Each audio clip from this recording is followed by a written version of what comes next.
Hello সবাইকে, good morning সবাইকে। তো আজ আমার শ্যুট আছে হাওড়াতে। তো আমি সকাল সকাল বেরিয়ে গেছিলাম, কিন্তু বেরিয়েই দেখছি বৃষ্টি। বাট বাড়িতে যখন ছিলাম তখনও পড়ছিল জোরে। ভাবলাম আমি কিভাবে যাব, তো মেঘলা ওয়েদার। তারপর অল্প অল্প পড়ছিল। আমি এখানে স্টেশনে চলে গেছি চন্দননগর। তারপর আজকে আমি ধরেছিলাম মাতৃভূমি লোকালটা, যেহেতু লেডি স্পেশাল থাকে ওটা। আর দুটো ট্রেন আমি ছেড়ে দিয়েছিলাম, যেহেতু আমি অনেকটা আগে চলে গেছিলাম। বসার জায়গা পেয়েছি, বাট তাও ভিড়। তো ওখান থেকে আমি হাওড়ায় গিয়ে ওখান থেকে আমি একটা চিকেন স্যান্ডউইচ কিনে নিয়েছিলাম, যেহেতু আমি খালি পেটে থাকতে পারি না। আর আমি একটু সকালে চার বিস্কিট খেয়ে বেরিয়েছিলাম, কারণ কিছু না খেয়ে বেরোলে আমি থাকতে পারি না। তো ওয়েদারটা মানে বৃষ্টি পড়লে কী হবে, বাট প্রচণ্ডই গরম ছিল। আর দিদির এই লোকেশানে আমি চলে এসেছি। এটা হচ্ছে প্রজাদির স্টুডিওটা অনেক দিন আগেই হয়েছে, বাট এতটা সুন্দর স্টুডিওটা। তারপর আমি একটু ফ্রেশ হয়ে নিয়ে ওখানে স্যান্ডউইচটা খেয়ে নিয়েছিলাম। তো মেকআপ তো শুরু হয়েছিল 11টার সময়। আমি বলেছিলাম একটু হালকা গরম করতে, বাট এতটাই গরম করেছে পুরো চুপসে গেছে।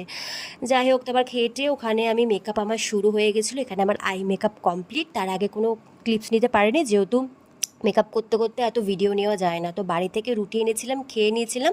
তারপর এখানে জল তো আমার এটা 1 লিটার শুটে গেলে জল খাওয়া শেষ হয় না, মানে কমপ্লিট করতে পারি না। তারপর মেকআপ আর্টিস্ট পাস্তা আমাকে জোর জবরদস্তি খাওয়াবে, আমি ওখানে খেয়ে নিয়েছিলাম। যেহেতু বললো না তোমাকে খেতেই হবে দিদি, তুমি কি খাবে বলো। তো যাই হোক, খুব ভালো, বাট আমার থেকে ছোটো, বাট ভালো মেকআপ আর্টিস্ট। তো তারপর এটা আমার আজকের ফাইনাল লুকস। আর বিশেষ করে আমার ভালো লেগেছে মানে লেহেঙ্গার সাথে জুয়েলারি, আই মেকআপ। একটা শ্যুট করতে গেলে শুধু মেকআপ করলে হয় না, পুরোটাই ঠিকঠাক থাকতে হয়, তবে একটা লুকস বেরোয়। তো আজকে আমার লুকসটা ভীষণ পছন্দ হয়েছে, কারণ এই টাইপের লুকস আমার খুব ভালো লাগে। আর এই রকম ধরনের হেয়ারের সাথে লুকস আমার এই প্রথম হলো এত বছরের। এর আগেও হয়েছে, বাট এই হেয়ারের যে ব্যাপারটা সেটা আমার প্রথম হলো। তো আমার খুবই ভালো লেগেছে। তারপর এখানে অনেকক্ষণ আগে আমরা রেডি হয়ে গেছিলাম। তারপর শ্যুট টুট হয়ে গিয়ে বাইরে বেরিয়ে দেখি সে আবার বৃষ্টি। যখন শ্যুট হচ্ছিলো তখনও বৃষ্টি ছিল, বাট বাইরে বেরিয়ে দেখি বৃষ্টি। তো তারপর চন্দননগর নেবে ওখান থেকে বিরিয়ানি নিয়ে বাড়ি